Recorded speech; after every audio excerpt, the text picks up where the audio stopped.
Guys, Tater here, and in this video I'm going to show you how to make a Pokeball style chest. For this you're going to need a chest which is inside of the particles. You're going to need the script block or you're not even going to need the script block, but I'm using one because I'm using the scripts to put an item in there. And then you're going to need 4 particles.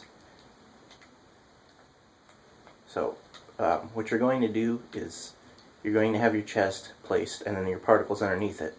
If you're not going to have a script block here, then you're just going to pretty much take this number, the 2.27, and you're going to minus 1 to it, so it'll be 1.27. But pretty much a duration of 8 means that it'll blink less, and the 7.8 means that every 0.2 seconds before it deletes the old one, it'll put another one. So that kind of makes it so it barely blinks at all, or if it does, it'll be every 8 seconds.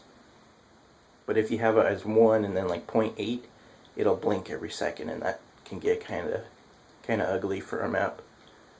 And then the offset, I put it as 0.27 because this is the red part of the chest, and it's kind of a little bit up past the halfway mark, but not much. And then the velocity and the variance, in the emitPosition variance, you don't want that to be changed because you don't want the chest to move around, you want it stationary. Gravity and rotation, same with the variance.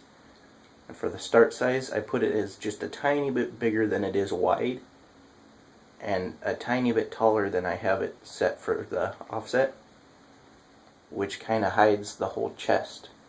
And the end size, I want it as 1 so it stays the same. And for the color, I made it a red.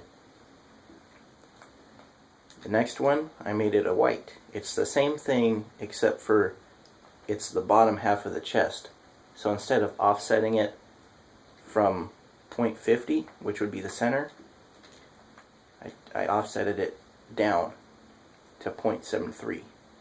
Again, you need to take 1 off of this value if you're not putting a script block there.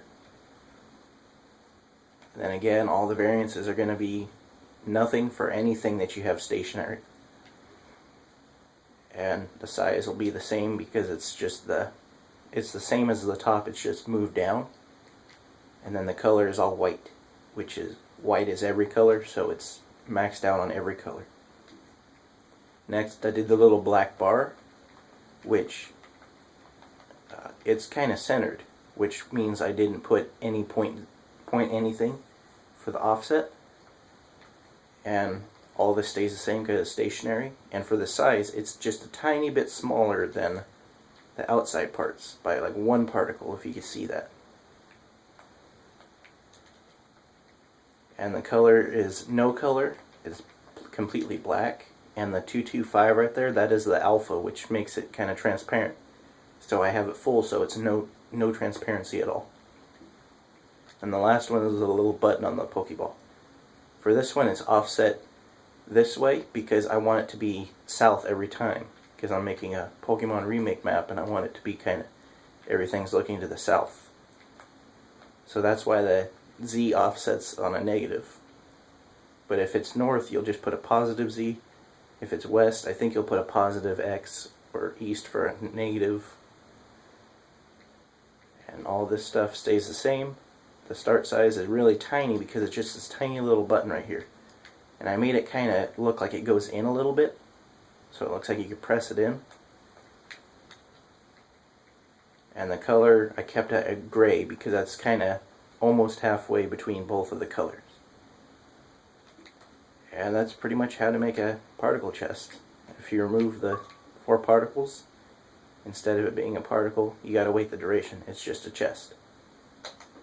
So that's how to make a chest that looks like a Pokeball.